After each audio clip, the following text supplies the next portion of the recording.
Welcome to news wise. मैं हूं आरिफा नूर। आज प्रोग्राम में सबसे पहले हम बात करेंगे ओवरऑल जो सियासत की सूरत हाल है। एक तरफ तो पाकिस्तान तहरीक इंसाफ के एक और जो रहनुमा थे जो कुछ दिनों से लापता थे बकौल उनकी खानदान वालों के, वो फिर पब्लिक में मीडिया पर ही नज़र आए पहली मर्तबा। उन्होंने एक प्रेस कॉन्फ्रेंस की बहुत अरसे के बाद पाकिस्तान तहरीक इंसाफ के किसी रहनुमा की हमें दोबारा प्रेस कॉन्फ्रेंस देखने को मिली है और इस प्रेस कॉन्फ्रेंस में उन्होंने 9 मई की मजम्मत की और साथ में अपनी जमात जो है ये पाकिस्तान तहरीक इंसाफ उसको छोड़ दिया। ये PTI के फैसलाबाद से ताल्लुक़ रखने वाले फ़ारूक हबीब साहब थे, साबिक MNA भी रहे हैं, जमात के कैबिनेट में फेडरल मिनिस्टर भी रहे हैं। ये पिछले दिनों सितंबर में इत्तला आई थी कि इनको गिरफ़्तार कर लिया गया है गवादर से। उसके बाद से बकौल उनके घर वालों के उनकी कोई इत्तला नहीं थी। उन्होंने कोर्ट में पिटिशन्स भी दायर की थी। उनकी जो अहलिया है उन्होंने international human rights organisations, chief justice साहब को भी ख़त लिखे थे, मगर कोई इत्तला सामने नहीं आई। आज पता चला कि वो एक प्रेस कॉन्फ्रेंस कर रहे हैं। IPP जो है जहांगीर तरीन साहब की पार्टी, उसके रहनुमाओं के साथ उन्होंने बैठ के प्रेस कॉन्फ्रेंस की और उसमें उन्होंने तनकीद की May 9 के हवाले से और उन्होंने पार्टी छोड़ के IPP जो है उसको ज्वाइन करने का ऐलान किया। इससे पहले पाकिस्तान तहरीक इंसाफ के 2 और ऐसे रहनुमा जो भी जिनकी फैमिली जिनके बारे में कहती थी कि वो गायब हो गए हैं, एक आध केस में तो उनकी FIR और अरेस्ट की भी इत्तला आई थी, मगर उन्होंने प्रेस कॉन्फ्रेंस नहीं की। उन्होंने चैनल्स पर इंटरव्यूज़ दिए और कहा कि वो अपनी पार्टी छोड़ रहे हैं। दूसरी तरफ अगर हम बाकी जमातों का जिक्र करें तो पाकिस्तान मुस्लिम लीग नवाज़ जो है वो इस वक्त तैयार है, बहुत मसरूफ़ है। जो नवाज़ शरीफ साहब की वापसी है और उस हवाले से जो लाहौर में इस्तकबाल और रैली की तैयारियां हो रही हैं, मगर इस पर भी पाकिस्तान पीपल्स पार्टी की तरफ से कुछ तनकीद नुमा चीज़ जो है वो नज़र आती है। जो सीनियर रहनुमा खुर्शीद शाह साहब, उन्होंने एक टेलीविज़न इंटरव्यू दिया और उसमें उन्होंने कहा कि नवाज़ शरीफ साहब पूरे मुल्क से ख़िताब करें, किसी को कोई एतराज़ नहीं है, मगर ऐसा करने का एक तरीक़ा होना चाहिए। उन्होंने ये भी कहा कि ये ख़तरनाक ट्रैप है जिसमें मुस्लिम लीग नवाज़ फंस रही है। उन्होंने ये कहा, ये भी पूछा कि अगर वो इश्तिहारी हैं, मुजरिम हैं, तो कैसे वो जहाज़ से उतर के एक जलसा गाह में जा सकेंगे। और उन्होंने ये भी कहा कि नवाज़ शरीफ साहब से वो डायरेक्टली बात कर चुके हैं और ये भी कहा है कि पाकिस्तान की जो आइंदा की नस्लें हैं इनको मुश्किल में नहीं डालना चाहिए। कब तक बैकडोर सियासत जो है वो चलती रहेगी। पाकिस्तान मुस्लिम लीग नवाज़ के ऊपर पाकिस्तान पीपल्स पार्टी की तरफ से ये पहली मर्तबा तनकीद नहीं हुई। कुछ जो तनकीद है हम कह सकते हैं वो बहुत इनडायरेक्ट सी रहती है, कुछ ज़्यादा जो है वो डायरेक्ट होती है, जैसे कि खुर्शीद शाह साहब जैसे गुफ्तगू कर रहे हैं। मगर पाकिस्तान पीपल्स पार्टी लग रहा है कि अब अपने जो पुरानी इत्तेहादी हैं उनसे दूर होती जा रही है, ख़ास तौर पे PDM के जो इत्तेहादी हैं, जैसे ख़ास तौर पे पाकिस्तान मुस्लिम लीग नवाज़ और JUI-FA। और कहा जाता है कि इसका ताल्लुक़ जो है वो आने वाले दिनों में जो इलेक्टोरल पॉलिटिक्स होगी सिंध में, क्योंकि एक इत्तेहाद सा बनता नज़र आ रहा है पाकिस्तान पीपल्स पार्टी के ख़िलाफ़ सिंध में। इन सारे मामलात पे गुफ्तगू करने के लिए आज हमारे साथ मौजूद हैं सईद कमर साहब, सीनियर रहनुमा पाकिस्तान पीपल्स पार्टी, साबिक वफाकी वज़ीर। Welcome to the show sir. जी नवीद साहब, सर खुर्शीद शाह साहब का इंटरव्यू जो है बहुत उसका आजकल जिक्र हो रहा है। सर आप कैसे देखते हैं उनकी ये जो उन्होंने वार्निंग सी दी नवाज शरीफ साहब को कि ये ट्रैप है और इससे आपको इसका ख्याल रखना चाहिए कि ये ट्रैप, ख़तरनाक ट्रैप जो है इसमें पाकिस्तान मुस्लिम लीग नवाज फंस रही है। देखिए, मैं उस हद तक शाह साहब की बात से पाकिस्तान मुस्लिम लीग का क्लेम है कि पाकिस्तान की बहुत बड़ी जमातों में से एक है और हिस्टोरिकली ये प्रूव हुआ है कि कभी कम कभी ज़्यादा सीटों के साथ, लेकिन कंसिस्टेंटली अपनी एक जो है वो स्ट्रेंथ लेके पार्लियामेंट में आती रही है। लेकिन ये एक्सेप्ट फॉर 2013 जब बहुत बड़ा शोर था اس کے علاوہ جو ہیوی مینڈیٹس کی باتیں تھیں وغیرہ وغیرہ، دیکھیے other than that P M L N اپنے اسٹرینتھ پہ آتی ہے، تو اب پھر ایک تاثر مل رہا ہے اور اس میں کافی سارے چھوٹے چھوٹے فیکٹرز ہیں جو کہ جمع ہو کے یہ تاثر دیتے ہیں کہ پی ایم ایل این کے لیے مطلب فیورڈ سن والا اپروچ جو ہے پھر آ رہا ہے۔ شاہ صاحب یہ وارن کر رہے ہیں کہ آپ کو اپنی اسٹرینتھ پہ آنا چاہیے، جو کہ آپ کی ایک بڑی پارٹی ہے اور آپ آ سکتے ہیں، تو یہ امپریشن ملنا کہ آپ کو اسٹیبلشمنٹ کی سپورٹ ہے، اس وجہ سے آپ جو ہے وہ ایڈیشنل اسٹرینتھ لے کے آئیں گے، یہ خطرناک چیز ہے، کیونکہ جیسے ہم نے 2018 میں فار ایگزامپل دیکھا کہ جب پی ٹی آئی اسی پوزیشن میں تھی اور پی ٹی آئی کو وہ ایڈیشنل اسٹرینتھ ملی، کوئی ایسی سیٹیں بھی ان کو دی گئیں جو کہ وہ تصور بھی نہیں کر سکتے تھے کہ وہ جیتیں گے، تو اس کے بعد اس میں کوئی لانجیوٹی تو نہیں رہی نا، اس کے بعد وہ کوئی 3 سال میں اتنی ان پاپولر ہو گئی، ایون پارلیمنٹ میں، باہر تو خیر ٹھیک ہے نا، پالیسیز ہوتی ہیں وہ اس کا اپنا ایک اثر ہوتا ہے، لیکن within parliament also manageable نہیں رہے اور ultimately vote of no confidence سے ان کو نکالنا پڑا۔ تو بات ساری یہ ہے کہ جتنی اپنی اسٹرینتھ پہ کوئی پارٹی آتی ہے اتنی ہی ان کی اسٹیبلٹی ہوتی ہے، مضبوطی ہوتی ہے، اور دوسروں سے بات کرنے میں ان کے پاس ایک کانفیڈنس ہوتا ہے۔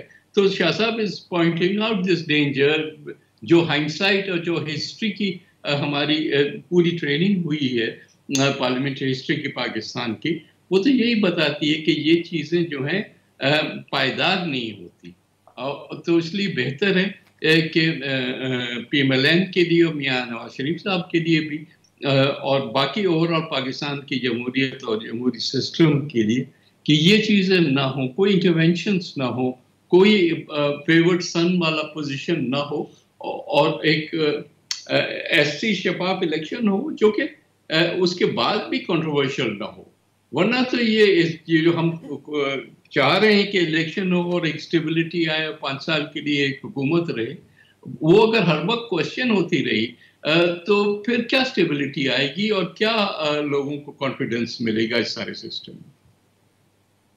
نوید صاحب، پر یہ بات اب آپ نے بھی کہی ہے، خورشید شاہ صاحب جو ہیں وہ 1 سے زیادہ مرتبہ کر چکے ہیں، آپ کے خیال میں پاکستان مسلم لیگ نواز کو بالکل احساس نہیں ہے، خاص طور پہ نواز شریف صاحب کو، کہ یہ پرسیپشن بلڈ ہو رہا ہے جیسے آپ نے کہا، اور اس کے نقصانات کیا ہوں گے؟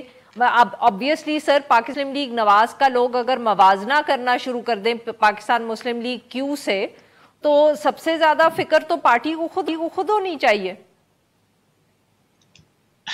دیکھیں بات ساری یہ ہے کہ جب آپ بینیفیشری ہوتے ہیں اس قسم کی سپورٹ کے، تو آپ اس کو انجوائے کرتے، آپ یہ نہیں دیکھتے کہ اس کے لانگ ٹرم ڈینجرز کیا ہوتے ہیں، تو اس وجہ سے you are oblivious to this کہ ہاں ٹھیک ہے نا بھائی، اگر لوگوں کو کہا جا رہا ہے کہ ہماری پارٹی جوائن کرو تو آ جائیں، وہ اچھا ہے، ہماری پارٹی اسٹرینتھن ہوگی، لیکن ایسا ہوتا نہیں ہے۔ تو اس لحاظ سے کہہ رہے ہیں کہ ان کو ایک سارٹ آف فرینڈلی ایڈوائز ہے کہ اس چیز سے تھوڑا جو ہے محتاط رہیں، جو کہ آپ کو بھی ہسٹری کا پتہ ہے پاکستان کے پارلیمنٹری ہسٹری کا، تو آپ کو پتہ ہوگا کہ یہ چیزیں اس طرح سے جو ہیں وہ نہیں چل سکتی۔ I think abused enough, but the point is clear۔ اب دیکھیں آپ جیسے کہہ رہے ہیں جو منسٹرز ہیں فار ایگزامپل جو انٹرم گورنمنٹ میں ہیں، جو پی ایم ایل این سے افیلیٹڈ ہیں، ہونا تو یہ چاہیے تھا کہ کوئی بھی پولیٹیکل بندہ نہ ہو۔ اب وہ الیکشن کمیشن نے بھی اس کا نوٹس لے لیا ہے، وہ جو ہے ان کو کوئی تاریخ بھی دی گئی ہے جس پہ ان کو بلایا گیا ہے، لیکن تو بلڈ ہوتا رہے گا نا، کم نہیں ہوگا جب تک کوئی ایسا ایکشن نہ ہو جس سے یہ کلیئرٹی آئے کہ نہیں، اس طرح سے نہیں ہے۔ سر ویری کوئکلی، آپ کے خیال میں کیا الیکشن کمیشن اس وقت نیوٹرلٹی سے کام لے رہا ہے؟ آئی تھنک الیکشن کمیشن کو اور زیادہ نیوٹرل ہونا پڑے گا اور زیادہ ٹرانسپیرنٹ ہونا پڑے گا۔ کچھ ایسی چیزیں مثلاً جو کانسٹنٹلی ڈیمانڈ ہے کہ جی آپ الیکشن کی تاریخ دیں. تاریخ تو پہلے دن آ جانی چاہیے تھی جب اسمبلی ڈیزالو ہوئی. اب وہ ڈیلے ہوئی, چلے ڈیلیمیٹیشن جو ہے وہ, لیکن اب تو دے دیں. اب دیر از نتھنگ. ڈیلیمیٹیشن کی بھی آپ نے ایک ٹائم ٹیبل دے دی, آپ نے 27 نومبر کو فائنل لسٹ پبلش کرنے کی بات کی ہے, تو اس کے بعد تو آپ کو ایگزیکٹلی میکینیکلی پتہ ہے کہ کتنا ٹائم لگے گا, بلکہ آپ انڈیکیٹ کر چکے ہیں کہ اینڈ آف جنوری میں الیکشنز ہوں گے, لیکن ڈیٹ نہیں دے رہے. اب مجھے سمجھ نہیں آتا, اس سے ابہام پیدا ہوتا ہے نا کہ پھر آخر کیا ریزن ہے کہ آپ ہچکچا رہے ہیں ڈیٹس دینے میں. اور اس کے بعد بھی اب یہ جیسے میں نے نوٹس کی بات کی, لیٹس سی کہ کیا ایکشن لیتے ہیں, صرف لپ سروس نہ ہونا. اگر تو انہوں نے واقعی جینوئنلی, ایک طرف سے الیکشن کمیشن نے بہت ارلی ڈیسائیڈ کر لیا کہ ابھی شیڈیول آیا نہیں ہے, آپ نے ٹرانسفر پوسٹنگز جو ہیں اپنی تحویل میں لے لی, آپ نے ایسا والا ڈیولپمنٹ جو ہے وہ بند کرا دیا. جو یہ ساری چیزیں انڈر دا لا شیڈیول آنے کے بعد آتی ہیں. شیڈیول تو آج تک دن تک نہیں آیا, لیکن all those powers have been taken up. تو پھر آپ نان پارٹیزن اتنے حد تک ہوتے ہیں تو پھر منسٹریل پوزیشنز پہ بھی نان پارٹیزن رہیں نا. then show that strength that you are trying to convey, and I hope کہ action will be taken. بالکل صحیح جی. یہاں پہ لیتے ہیں ایک چھوٹا سا بریک. جب ہم بریک سے واپس آئیں گے تو نوید قمر صاحب سے گفتگو جاری رکھیں گے. اسٹے ود اس.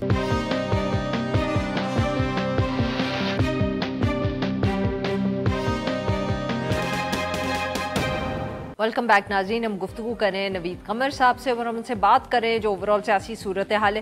نوید صاحب, پاکستان پیپلز پارٹی کو ہم کیا کہیں کہ زیادہ خدشات کس حوالے سے ہیں کہ الیکشنز جو ہیں ان کی تاریخ نہیں آ رہی. آپ نے بھی ابھی ذکر کیا کہ الیکشن کمیشن نے اسکیڈول نہیں دیا, تاریخ نہیں دی, یا اس بات سے کہ الیکشنز تو ہو جائیں گے مگر جو لیول پلینگ فیلڈ ہے جس کا آپ لوگ بار بار ذکر کریں وہ نہیں ملے گا؟ دیکھیے میرا تو خیال ہے کہ دونوں باتیں ویلڈ ہیں اپنی جگہ پہ. It's not one at the cost of other. لیکن جو پہلا والا ایشو ہے الیکشن ہونے یا نہ ہونے والا, وہ تو بہت ایک خطرناک ایشو ہے. ہم تاریخ میں دیکھ چکے ہیں کہ جب الیکشن سلپ ہوتی ہیں اپنی کانسٹیٹیوشنل ڈیٹ سے, تو پھر وہ سلپری سلوپ کہاں جا کے ٹھہرتا ہے. کبھی 10 سال 11 سال لے لیتے ہیں, کبھی 8 سال لے لیتے ہیں. تو وہ خدشہ تو ہر وقت رہتا ہے.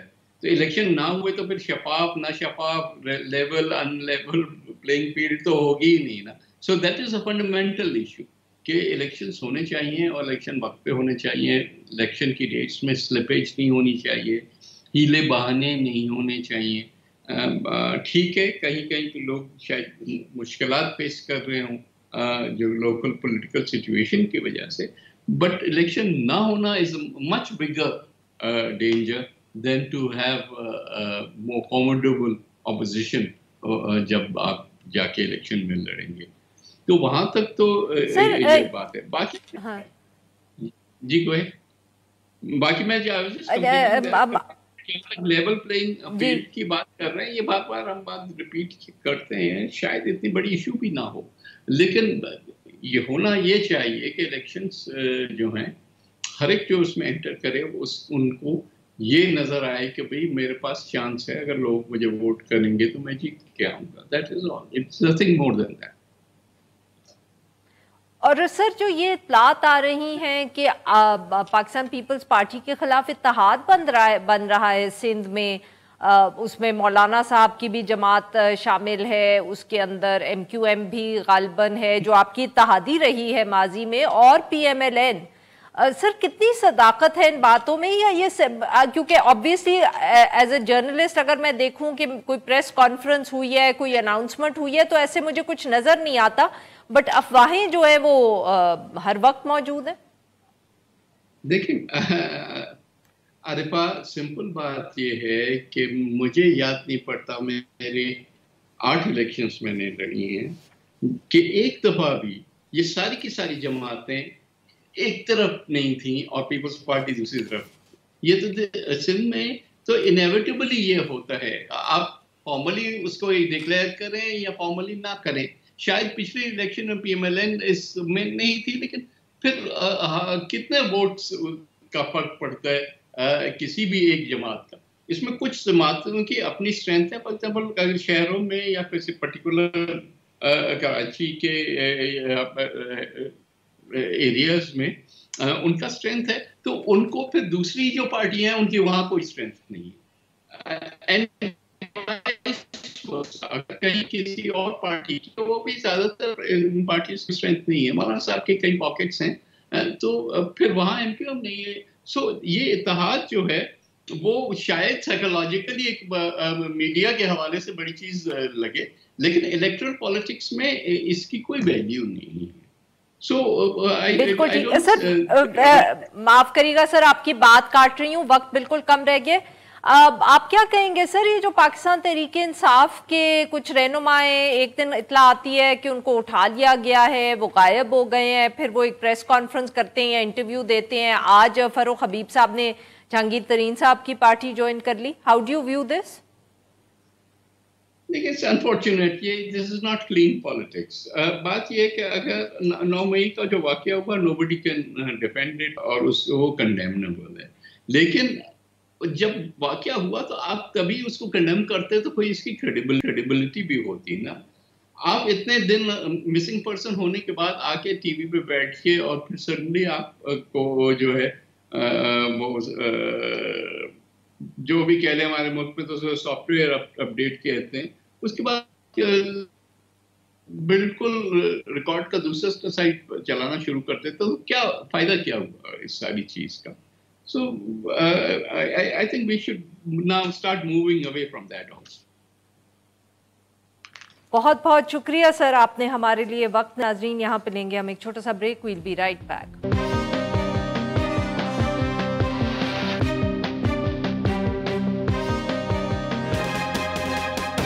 Welcome back. پروگرام کے اس حصے میں ہم ذکر کریں گے پنجاب میں جو اسکول کے سرکاری اسکولوں کے اساتذہ ہیں ان کی جو احتجاج چل رہا ہے, اور تقریباً 1 ہفتہ ہو گیا ہے وہ احتجاج جو ہے جاری ہے.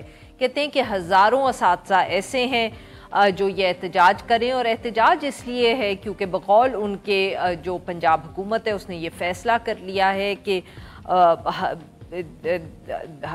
ہزاروں سکول جو ہیں بقول ان کے, کیونکہ ایک طرف تو جو میڈیا رپورٹس ہیں وہ کہتی ہیں 1000 سکول, مگر جو اساتذہ ہیں وہ کہہ رہے ہیں 10,000 سکول کے قریب جو ہیں وہ پنجاب حکومت نے فیصلہ کیا ہے کہ ان کو ہینڈ اوور کر دیا جائے گا ایک این جی او کو. انٹرنیشنل این جی او ہے مسلم ہینڈ پاکستان کے نام سے, اور وہ اب ان سکولز کو چلائے گا. انہوں نے تنقید یہ کی ہے جس کی وجہ سے وہ احتجاج کریں کہ اگر یہ سکولز ایک این جی او کے پاس چلے جاتے ہیں تو اس وقت جو غریب بچے ہیں جن کو مفت تعلیم حاصل ہو رہی ہے ان کے لیے مسائل ہوں گے, فیس انٹروڈیوس ہو جائیں گی, وہ مہنگی ہوں گی, داخلہ بھی محدود کر دیا جائے گا. ساتھ میں ان کی تنقید یہ بھی ہے کہ جو سکولز بہتر پرفارم کریں یا جن کا انفراسٹرکچر بہتر ہے ان کو ہینڈ اوور کیا جا رہا ہے, نہ کہ ان سکولز کو ہینڈ اوور کیا جائے جن کا انفراسٹرکچر اتنا اچھا نہیں ہے, ان کو پرائیویٹائز نہیں کیا جا رہا. آبویسلی یہ احتجاج جو جاری تھا اس حوالے سے پھر کچھ جو اساتذہ ہیں ان کو گرفتار بھی کیا گیا ہے. اب ان کی رہائی بھی جو ہے وہ بھی شرائط کا حصہ ہے. دوسری طرف جو اس وقت نگراں حکومت ہے وہ بالکل ڈینائی کر رہی ہے ان ایشوز کو. پاکستان تحریک انصاف کے بھی ایک رہنما مونس الہی صاحب نے بھی اس حوالے سے ایک ٹویٹ کیا, انہوں نے بیان دیا کہ یہ اسکول جو ہے ان کو پرائیویٹائز کیا جا رہا ہے اور ذاتی جائیداد سمجھ کر بانٹ رہی ہے پنجاب کی کیئر ٹیکر حکومت, جس پہ جو نگراں وزیر اطلاعات ہیں عامر میر صاحب, انہوں نے کہا کہ یہ غلط گفتگو ہے اور اس طرح کے بیانات نہیں دینے چاہیے. انہوں نے کہا کہ کوئی جو سرکاری اسکول ہے اس کو کسی پرائیویٹ ادارے کے حوالے نہیں کیا جا رہا اور پرائیویٹائز کرنے کا کوئی فیصلہ بھی نہیں ہوا. اس سارے معاملے پہ ہم گفتگو کریں گے عمران گبول صاحب سے, نمائند Dawn news paper Lahore. Welcome to the show sir. جی عمران صاحب, یہ کیا معاملہ ہے؟ پہلے تو یہ بتائیں کہ کوئی فیصلہ ہوا ہے کہ نہیں ہوا؟ جی, last week interim chief minister صاحب سے مسلم ہینڈز کے سربراہ وغیرہ نے ملاقات کی تھی, اور اس ملاقات میں طے یہ پایا تھا کہ گورنمنٹ ایک ایم او یو سائن کرے گی مسلم ہینڈز کے ساتھ, اور ان کو 1000 سکول इनिशियल बुनियादों पे पहले दे देगी और ये स्कूल तमाम डिस्ट्रिक्ट में से 2 स्कूल या 3 स्कूल होंगे और इनको सेंटर ऑफ एक्सीलेंस बनाया जाएगा। और इन स्कूलों में से मेरी इंफॉर्मेशन के मुताबिक तमाम असातिज़ा को जो गवर्नमेंट के असातिज़ा हैं इनको हटा दिया जाएगा। इनकी जगह मुस्लिम हैंड्स अपने तौर पर एडमिनिस्ट्रेटर अपॉइंट करेगी, अपने तौर पर टीचर अपॉइंट करेगी और इनको मतलब है रन करेगी। ये जितने भी स्कूलों का बताया जा रहा है ये तकरीबन स्कूल बेहतरीन इंफ्रास्ट्रक्चर वाले स्कूल हैं और इनमें ऑलरेडी लैब्स भी मौजूद हैं, हर चीज़ बेहतर सिचुएशन में है। लेकिन वहाँ थोड़ी बहुत अगर किसी चीज़ की कमी है तो वो टीचर स्टूडेंट रेशो की कमी है कि वहाँ टीचर्स की थोड़ी बहुत कम तादाद है, जिसकी वजह से वहाँ थोड़े बहुत प्रॉब्लम ज़रूर हैं। लेकिन यहाँ फिर इसके ऊपर जब मैंने पंजाब टीचर यूनियंस वालों से बात की तो उनके भी नॉलेज, वो ये कहते हैं कि 10,000 स्कूल प्राइवेटाइज करने का इनका प्रोग्राम है इस गवर्नमेंट का और वो 10,000 स्कूल प्राइवेटाइज कर। इमरान साहब माफ करिएगा आपकी बात यहाँ काट रही हूँ, ये बताइएगा कि ये क्योंकि इस तरह की इतलात तो मुल्क भर से हमें है कि बहुत सारे जैसे NGOs हैं उनको सरकारी स्कूल जो हैं वो दिए जाते हैं ताकि वो उनको बेहतर रन करें। क्या इस दफ़े कोई मुख्तलिफ हो रहा है? केयर, TCF, इन सबको सरकारी स्कूल जो हैं उनकी जिम्मेदारी दी गई है कि वो उनकी एडमिनिस्ट्रेशन बेहतर करें। पंजाब में भी ये हुआ है, शहबाज शरीफ साहब के ज़माने में भी हुआ है। इस दफ़े क्या मुख्तलिफ है?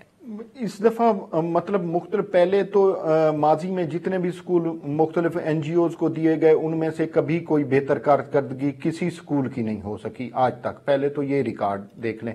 और दूसरा उन्होंने कुछ डिलीवर नहीं कर सके, वो कुछ अरसा काम करते हैं उसके बाद छोड़ के चले जाते हैं और वापस पब्लिक सेक्टर में वही स्कूल आया खड़ा होता है। ना इंफ्रास्ट्रक्चर में बेहतरी आती है ना कुछ होता है। पहले माजी की मिसालें तो इस तरह की हैं, अगर उन्होंने प्रोवाइड भी किए थे कुछ स्कूल, उसके बाद अब ये दोबारा एक इंटरनेशनल NGO को देने की वो की जा रही है। थोड़े बहुत उस इंटरनेशनल NGOs के स्कूल भी हैं, ज़्यादा नहीं है, 110-15 स्कूल्स उन पे वो काम कर रहे हैं वर्ल्ड वाइड। तो अभी उनको मतलब है ये स्कूल देने की कोशिश की जा रही है। अब देखते ये हैं कि ये कुछ रिजल्ट ओरिएंटेड होता है। MOUs वगैरह गवर्नमेंट ने पिछले वीक साइन करने का कहा था। तो आमिर मीर साहब जो वजीर इत्तलात हैं वो ये क्यों कह रहे हैं कि हमने ऐसा कोई फैसला नहीं किया, किसी सरकारी स्कूल को किसी प्राइवेट तालीमी इदारे के हवाले नहीं किया?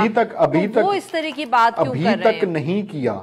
लास्ट वीक मीटिंग हुई है और स्कूल एजुकेशन डिपार्टमेंट को चीफ मिनिस्टर साहब ने डायरेक्ट किया है कि इन लोगों को के साथ MOUs साइन करें और बकायदा तौर पर इसके ऊपर चीफ मिनिस्टर साहब की मीटिंग का हवाला और मीटिंग की जो 10 अक्टूबर को मीटिंग हुई थी उसका भी हवाला मैंने दिया है। मतलब उसके ऊपर तो चीफ मिनिस्टर ऑफिस की तरफ से जो प्रेस रिलीजेस जारी हुई या उस मीटिंग्स की सारी डिटेल जारी हुई वो भी मैंने मतलब न्यूज़ में शेयर की थी और उन्हीं की बुनियाद पे उसको प्रोब करते हुए मैं आगे बढ़ा था। तो उसमें से ये चीज़ें निकली थी कि उसके ऊपर खदशात फिर का इजहार किया था पंजाब टीचर यूनियन वालों ने। अभी तक 120 टीचर्स कोट लखपत जेल में अंडर 3 MPO हैं, 1 महीने के लिए उनको नजरबंद कर दिया गया है। जबकि आज पूरे पंजाब के अंदर कहीं किसी स्कूल में कोई क्लास नहीं हुई। ना सिर्फ टीचर्स के इस बात पे प्रॉब्लम है कि वो सिर्फ प्राइवेटाइजेशन पे कॉन्टेस्ट कर रहे हैं या प्रोटेस्ट कर रहे हैं, उनका दूसरा प्रॉब्लम ये है लीव इनकैशमेंट के हवाले से और तीसरा रिटायरमेंट के हवाले से। रिटायरमेंट के हवाले से उनको कहा जा रहा है कि जब आप भर्ती हुए थे आपकी जो पे बेसिक पे थी उसके बाद जितनी भी बढ़ी पे बेसिक भी में जो ऐड हुई तो वो रिटायरमेंट के टाइम आपको वो वाली तनख्वाह नहीं मिलेगी, वो उसके ऊपर रिटायरमेंट नहीं मिलेगी। जबकि जिस पे आप बेसिक पे भर्ती हुए थे उसी पे ही आपको रिटायरमेंट की मिलेगी। अगर कोई बंदा 40,000 पे भर्ती हुआ था, उसकी बेसिक पे थी, तो जब वो रिटायर 20 साल 30 साल बाद होगा तो उसको 40,000 बेसिक पे। बहुत बहुत शुक्रिया इमरान साहब, आपने हमारे लिए वक्त निकाला। यहाँ पे देंगे एक छोटा सा ब्रेक, जो हम ब्रेक से वापस आएंगे हम बात करेंगे तुर्बत के हवाले से। Stay with us.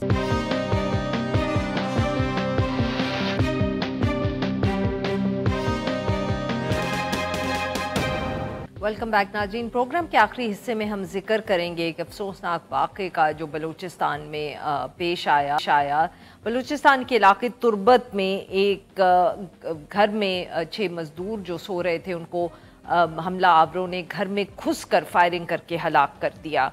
ये ऑब्वियसली कुछ लोग ज़ख्मी भी हुए। इन सब मज़दूरों का कहा जाता है कि ज़्यादातर का ताल्लुक़ पंजाब से था, ख़ास तौर पे मुल्तान और नारोवाल से।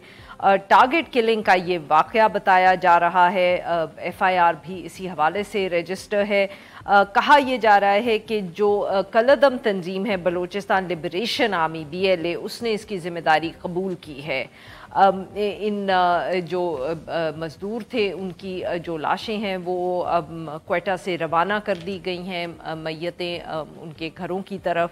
अब ये बलूचिस्तान में ऑब्वियसली लार्जर कॉन्टेक्स्ट यही है कि दहशतगर्दी के वाक़यात अब हमें तेज़ी से नज़र आ रहे हैं। ये अगर इस तरह का वाक़या था, टारगेट किलिंग था, तो इससे पहले हमने ब्लास्ट भी होते हुए देखी हैं और JUI फे की रैली भी अंडर अटैक रही है। सारे मामले पे गुफ्तगू करने के लिए आज हमारे साथ मौजूद हैं बहराम नुमाइंदा हैं डॉन के तुर्बत से। Welcome to the show sir. जी बहराम साहब, क्या तफसीलात हैं इस वाक़े की? इस वक्त की तफसीलात ये है कि 2 रात कबल तुर्बत में ज़ेर तामीर एक घर में अमूमन मकरान में या कि हमारे बलूचिस्तान के जो इलाके हैं, यहाँ जो लेबर खासकर कंस्ट्रक्शन लेबर है वो उनका ताल्लुक सिंध और इंटीरियर पंजाब से होता है। तो ये एक तुर्बत के इलाके सेटेलाइट टाउन में एक घर में ज़ेर तामीर घर में रहायश पजीर थे। रात के औकात में नामालूम मुसल्लह अफराद ने वहाँ घुस के फायरिंग की, जिससे जो है 6 मजदूर जो कहा जा रहा है कि मजदूर हैं जाँ बहक हुए, जबकि एक बच्चे को उनकी जो कमसन बच्चा था उसको छोड़ दिया गया और एक जख्मी हुआ। जो उनका ताल्लुक जो है खानीवाल और मुल्तान से और इंतहाई गरीब घरानों से उनका ताल्लुक था। और ये सर सब यहाँ काम करने आए हुए थे? जी हाँ, ये सब सारे काम करने मजदूरी के लिए आए हुए थे और ये अफसोसनाक वाक़या हुआ। और अमूमन इससे पहले भी तुर्बत में ही 2015 में भी एक वाक़या हुआ था जिसमें 21 मजदूरों को मारा गया था। तो सर ये क्या रूटीन टेम्परेरली आते हैं पंजाब से इस तरह मजदूर, और क्या यहाँ पब्लिक नॉलेज है कि इस तरह मजदूर आए होते हैं और वो वहाँ जहाँ रह रहे हैं, जहाँ काम कर रहे हैं, दिस इज पब्लिक नॉलेज, और इतना आसान होता है उनको टारगेट करना? देखिए 2015 में जो वाक़या हुआ था और उसके बाद खासकर तुर्बत में और ये पंजगूर के इलाके में वहाँ जो पंजाब से या सिंध से आने वाले मजदूरों बहुत कम ही जाया करते थे। लेकिन दरमियान में हालात जब दुरुस्त हुए, हालात बेहतर हुए, तो फिर दोबारा जो है मजदूरों ने और लेबर ने जाना शुरू किया। जबकि इससे पहले दरमियान में तो डिस्ट्रिक्ट तुर्बत में खासकर और पंजगूर में और इंटीरियर बलूचिस्तान के मुख्तलिफ इलाकों में मजदूर बिल्कुल दस्तयाब नहीं हुआ करते थे और बहुत मोहतात अंदाज में वहाँ। और अब भी मैं आपको बताऊं कि बलूचिस्तान के मुख्तलिफ इलाकों में जो डेवलपमेंट के काम हैं वो इन्हीं हालात की वजह से रुके हुए हैं और नहीं हो रहे हैं। और हालात की खराबी की वजह से बहुत सारे रोड कंस्ट्रक्शन का काम है, बिल्डिंग्स हैं, वो काम ज़्यादा स्टॉप हैं, रुके हुए हैं। बहुत बहुत शुक्रिया सर, आपने हमारे लिए वक्त निकाला। नाज़रीन आज इतना ही। Will be back tomorrow at the same time.